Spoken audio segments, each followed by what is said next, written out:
Hi there. We're on day 51 of our Through the Bible in 1 Year. Still in Leviticus. Still talking about laws and it's boring stuff, okay? But you got to get through it. So let's get through it, shall we? 2 long chapters today. Holiness of the offerings. The Lord commanded Moses to tell Aaron and his sons, "You must not bring disgrace on my holy name, so treat with respect the sacred offerings that the people of Israel dedicate to me. I am the Lord.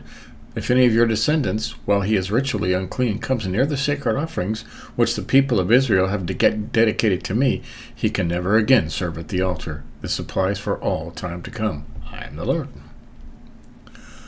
None of the descendants of Aaron who has a dread of skin disease or a discharge may eat any of the sacred offerings until he is ritually clean. Any priest is unclean if he touches anything which is unclean through contact with a corpse, or if he has an emission of semen, or if he has touched an unclean animal or person. Any person becomes unclean, remains unclean until evening, and even then he may not eat any of the sacred offerings until he has taken a bath. After the sun sets, he is clean, and then he may eat the sacred offerings, which are his food. He shall not eat the meat of any animal that has died a natural death or has been killed by wild animals. It will make him unclean. I am the Lord. All priests shall observe the regulations that I have given, otherwise they will become guilty and die. Because they have disobeyed the sacred regulations. I am the Lord, and I make them holy. Only a member of a priestly family may eat any of the sacred offerings. No one else may eat them, not even someone staying with the priest or hired by him. But a priest's slaves, bought with his own money or born in his home, may eat the food the priest receives. A priest's daughter who marries someone who is not a priest may not eat any of the sacred offerings, but a widowed or divorced daughter who has no children and who has returned to live in her father's house as a dependent may eat the food her father receives as a priest. Only a member of a priestly family may eat any of it. If any people who are not members of the priestly family eat any of the sacred offerings without intending to, they must repay the priest its full value plus an additional 20%. The priest shall not profane the sacred offerings by letting unauthorized people eat them. This would bring guilt and punishment on such people. I am the Lord, and I make the offerings holy. The Lord commanded Moses to give Aaron and his sons and all the people of Israel the following regulations, which any Israelite or any foreigner living in Israel presents a burnt offering, whether it is as fulfillment of a vow or as a free will offering. The animal must not have any defects. To be accepted, it must be a male without any defects. If you offer any animal that has any defects, the Lord will not accept it. When anyone presents a fellowship offering to the Lord, whether as fulfillment of a vow or as a free will offering, the animals must be without any defects, if it is to be accepted. Do not offer to the Lord any animal that is blind or crippled or mutilated, or that has a running sore or a skin eruption or scabs. Do not offer any such animals on the altar as a food offering. As a free will offering, you may offer an animal that is stunted or not perfectly formed, but it is not acceptable in fulfillment of a vow. Do not offer to the Lord any animal whose testicles have been crushed, cut, bruised, or torn off. This is not permitted in your land. Do not offer as a food offering any animal obtained from a foreigner. Such animals are considered defective and are not acceptable. When a calf or a lamb or a kid is born, it must not be taken from its mother for 7 days, but after that it is acceptable as a food offering. Do not sacrifice a cow and its calf, or a sheep and its lamb, or a goat and its kid on the same day. When you offer a sacrifice of thanksgiving to the Lord, follow the rules so that you will be accepted. Eat it the same day and leave none of it until the next morning.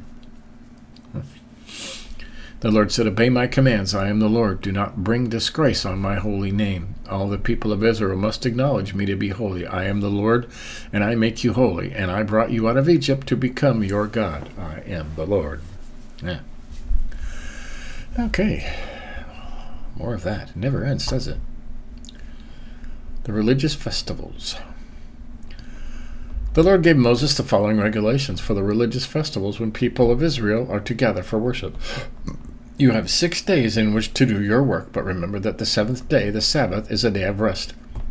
On that day do not work, but gather for worship. The Sabbath belongs to the Lord, no matter where you live.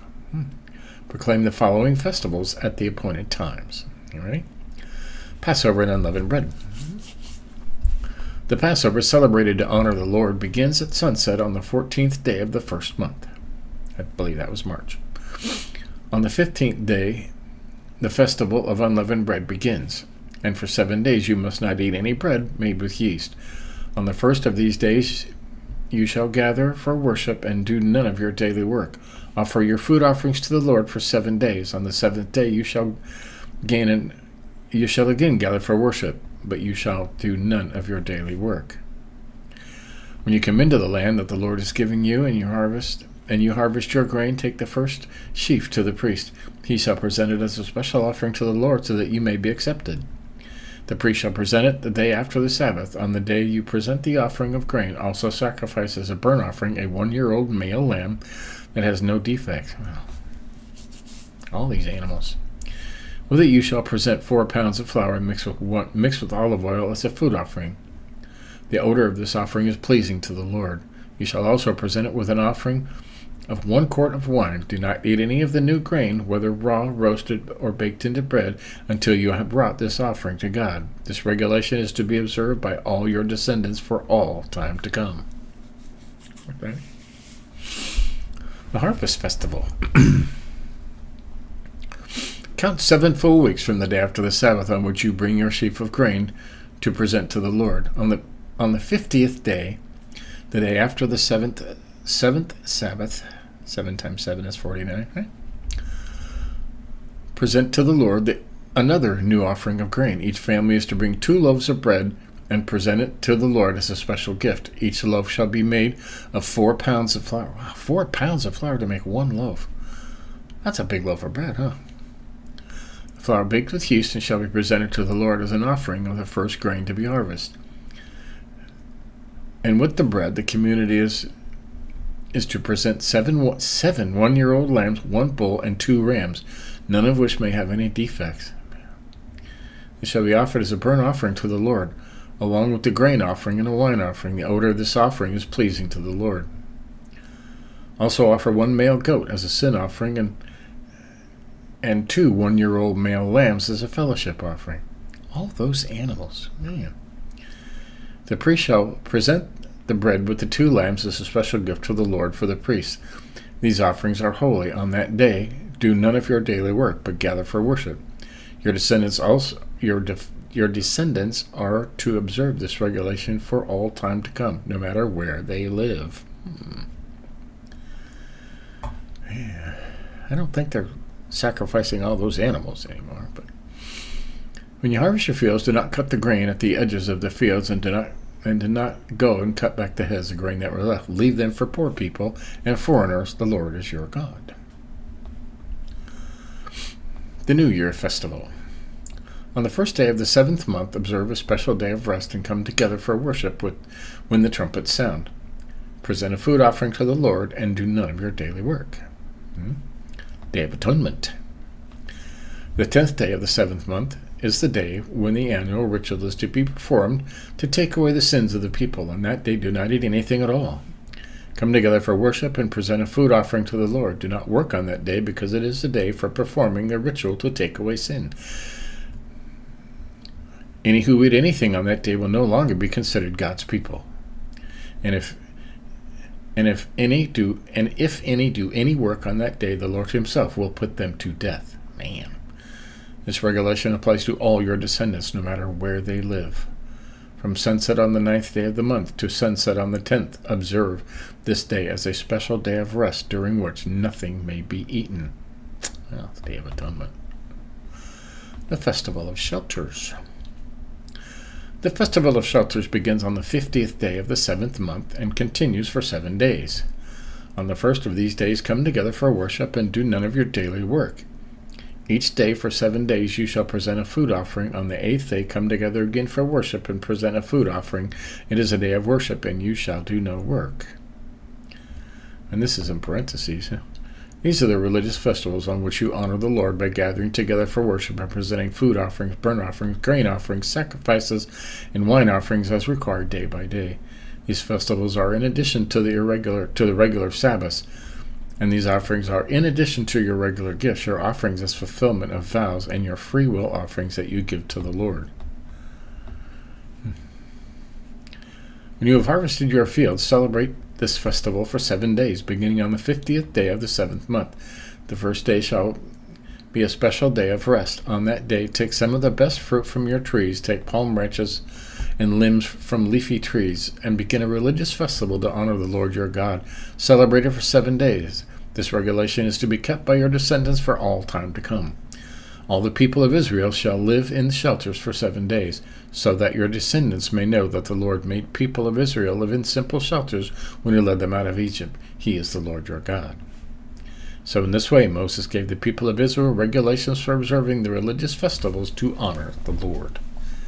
Wow. I can't get over all the animals they sacrificed. Hundreds and hundreds of animals. It's just... And each of these people were to sacrifice for their sins. And there was like 600,000 men were let out of Egypt. So you're talking like 1 million people. I mean, that place must have been an absolute bloodbath, it's kind of hard for me to comprehend all of those sacrifices and all those animals. And, it's just, wow, crazy. What are you doing tomorrow?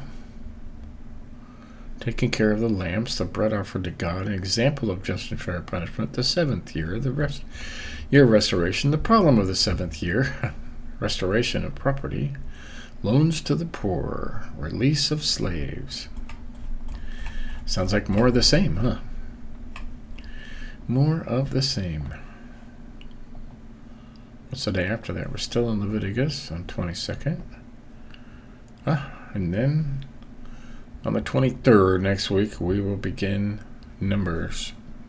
Okay, so we have 20. So we have 2 days left in Leviticus. Then it's on to the next book. Wow. So, crazy, huh? So there you go. That's today's reading for Through the Bible in 1 year, and we're going to make it through the entire Bible in 1 year. This is day 51, so you can do that math. So, until next time, catch up on any you may have missed. They're all down there. Give us a like if you think about it. Until next time, keep reading.